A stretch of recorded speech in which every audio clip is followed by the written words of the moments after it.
Kendati belum dibuka sesi tanya jawab, seseorang yang baru saja datang mengacungkan tangan minta waktu untuk bertanya.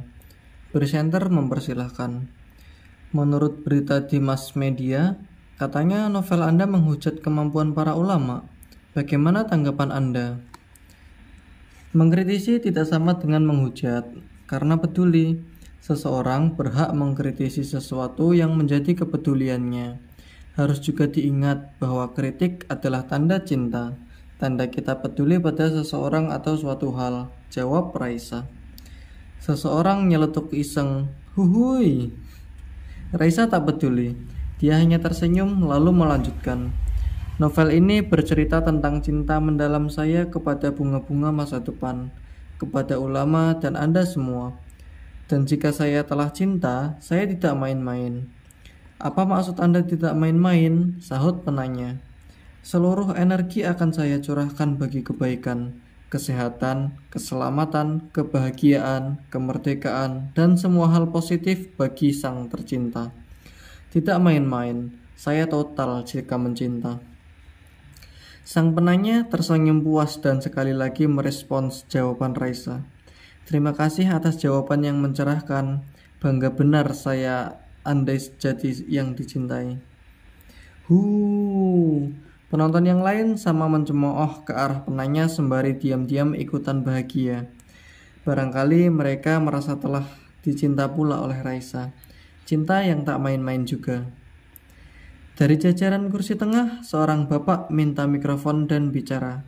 Maaf mbak, jika agak menyinggung hati, tapi ini penting saya ungkapkan, karena saya jadi gelisah setelah membaca buku Anda. Saya membaca buku itu bersama istri. Setelah istri saya membacanya, sekarang dia tak mau lagi nyuci piring, bersih-bersih rumah, nyetrika. Ia juga tak mau lagi memasakkan telur goreng kesukaan saya. Bahkan lebih jauh, sekali lagi maaf, jika diajak begituan, dia berlagak mengukur-ngukur dulu tingkat kesehatan dan kenyamanan dirinya. Kalau sudah ngantuk, dia bilang, lagi makruh nih, goodbye. Mohon penjelasannya mbak. Penonton tertawa dan seluruh mata terlihat penasaran. Serius ingin mendengarkan jawaban Raisa.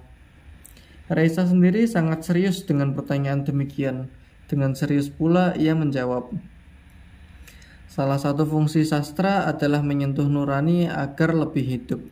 Jiwa yang hidup itulah yang menggerakkan anggota badan yang lain untuk aktif, reaktif, kreatif, dan kritis. Tentu novel ini tidak berupaya memprovokasi para istri untuk berhenti menjadi koki seumur-umur. Namun, penyadaran yang dilakukan buku ini telah menggerakkan istri Anda untuk mengerti hak-haknya selaku manusia yang berpikir. Bapak itu cepat-cepat menambahi pertanyaannya. Istri saya hanya lulusan sekolah menengah. Ia tak pernah berpikir jauh yang aneh-aneh. Raisa baru mau menjawab. Ternyata bapak profesor yang duduk di bagian kursi paling depan minta izin untuk bicara. Saya ingin menanggapi bapak yang ditinggal istrinya demo tadi. Ini luar biasa, katanya. Bagaimana seorang perempuan yang hanya lulusan sekolah menengah tiba-tiba demo mogok cuci piring, mogok jadi koki seumur-umur, kata Mbak Raisa. Sebenarnya yang terjadi, novel ini telah sukses dan berhasil menjalankan misinya yang paling utama, melakukan pencerahan dengan menyentuh jiwa pembaca yang selama ini tidur. Lebih sukses lagi buku ini, karena bahkan terhadap lulusan sekolah menengah pun tergerak juga untuk melakukan revolusi. Saya acungkan jempol untuk Mbak Raisa. Maju terus, pantang mundur. Tepuk tangan membahana. Belum rampung, tiba-tiba istri profesor yang duduk di sebelahnya juga acungkan tangan minta waktu untuk bicara. Presenter mempersilahkan. Andai saya ini lulusan sekolah menengah, saya juga akan melakukan seperti yang dilakukan istri bapak, menunjuk arah laki-laki yang tadi bertanya. Hanya kebetulan saya lulusan perguruan tinggi. Jadi demo seperti itu sudah saya lakukan lebih awal. Sebab apapun alasannya, menjadi perempuan bukanlah untuk sekedar cuci piring. Tuhan menciptakan laki-laki dan perempuan, bukan untuk cuci piring dan masak-masak, Bapak. Apalagi kalau aktivitas cuci piring dan rombongannya itu mampu menggerus nilai-nilai yang lebih tinggi dari kemanusiaannya. Bahaya itu, Pak. Bapak penanya itu terlihat salah tingkah dan senyum-senyum saja. Lalu giliran para bapak yang lain minta diberi waktu untuk bicara. Padahal sebenarnya sesi tanya jawab belum lagi dibuka. Namun presenter mencairkan hal-hal teknis dengan lebih luas. Yang penting suasana talk show menjadi hangat dan benar-benar hidup. Terima kasih sebelumnya, masih tentang cuci piring, saya tidak tahu apa jadinya tatanan dunia ini. Jika para istri sudah tak mau lagi mengerjakan urusan rumah tangganya. Jika para istri kerjaannya hanya ke mall, menghabiskan uang para suami, apa jadinya tatanan dunia ini kalau bukan menuju kiamat lebih disegerakan? Ini tanggapan saja. Bapak yang berada di sampingnya angkat bicara juga. Sudah tak sabar menahan emosi di dada. Perempuan diciptakan ke dunia ini memanglah untuk mengurusi kebutuhan laki-laki. Begitulah kodrat perempuan di seluruh dunia. Mau mereka lulusan SD, SMP, atau sarjana, bahkan profesor pun, jika kelaminnya perempuan harusnya tetap mau cuci piring, nyapu rumah, masak-memasak untuk suami dan anak-anaknya. Mana ada di dunia ini laki-laki mau menggantikan urusan remeh-temeh begitu. Urusan laki-laki itu lebih besar, menjadi pemimpin dan di depan. Biarkan para perempuan itu berkutat dengan urusan belakang. Tidak hanya para remaja putri, para laki-laki dan perempuan yang hadir sama mencemooh ke arah laki-laki yang usai bicara pergi secepatnya meninggalkan arena. Kekacauan hampir terjadi karena laki-laki yang bicara tadi melempar kaleng minuman kosong ke arah ibu profesor. Melihat itu, 3 satpam segera merapat barisan. Lalu giliran para muda sama acungkan tangan, minta diberi waktu untuk bicara. Namun presenter menahan mereka untuk memberi kesempatan kepada Raisa menjawab semua komentar atau pertanyaan. Seluruh yang hadir sumber kerinduan hati, kata Raisa. Tuhan yang maha tahu segalanya. Menciptakan Hawa di samping Adam adalah untuk melengkapi kekurangan yang dimiliki Adam. Jadi, Adam bukanlah makhluk sempurna, demikian pun Hawa.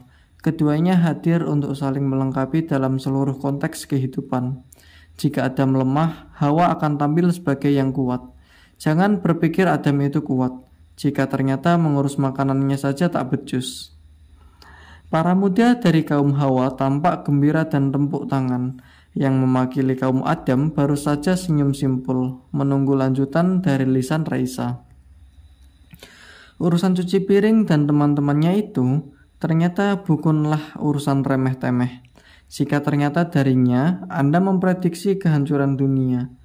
Jika Anda sendiri tak pernah mau memberikan nilai yang sepadan atas seluruh jerih payah kaum Hawa, Anda pun sama tak memiliki arti. Bahkan andai Anda adalah presiden, karena dalam waktu singkat dunia akan roboh sehancurnya tanpa partisipasi Hawa. Raisa ambil napas sebentar, lalu melanjutkan bicara dengan intonasi yang lebih tinggi.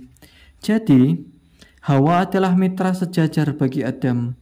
Saat Hawa naik di kursi presiden, silahkan Adam cuci piring. Sebaliknya, jika Adam bernasib baik duduk di kursi menteri, biarkan Hawa yang bersih-bersih rumah. Begitulah keadilan bicara, dan itulah yang ingin disampaikan dalam buku ini. Tepuk tangan gemuruh mengharau biru. Semua mata terlihat puas meski ada 1-2 yang masih sulit tersenyum. Perbedaan tingkat pendidikan dan bermacam ragam karakter dari pengunjung bazar yang berbagai-bagai. Raisa tak bisa menyelami, hanya coba mengarifi. Presenter yang aslinya seorang kolumnis kenamaan itu akhirnya menutup acara talk show dan mempersilahkan Raisa untuk kembali menuruni panggung. Sudah bisa diduga, para penggemar segera menyerbu seperti semut-semut lapar yang mencium aroma gula. Namun, para awak berita lebih dulu mengurumuni Raisa untuk urusan wawancara. Mengemar, mengalah, dan hanya bisa menunggu dengan melongo. Abang manajer datang dengan tanggap. Dia segera koordinasi para penggemar agar mereka sabar dan menunggu beberapa waktu. Namun seperti para wartawan, mereka tak sabar ikutan jepret-jepret membidik Raisa dan menyodorkan bukunya untuk ditandatangani. Beberapa penggemar menyodorkan punggungnya untuk tanda tangan di kaos atau baju yang tengah dikenakan. Usai wawancara, Raisa sengaja mencari Farha dan Faiga, putri Ibu Sekha. Ternyata mereka tengah menunggu dengan setia di belakang Raisa. Dua wajah yang seakan kembar merupakan fotokopi ibunya. Sekha Alamudi di tangan mereka dua buku Raisa, menunggu untuk ditandatangani.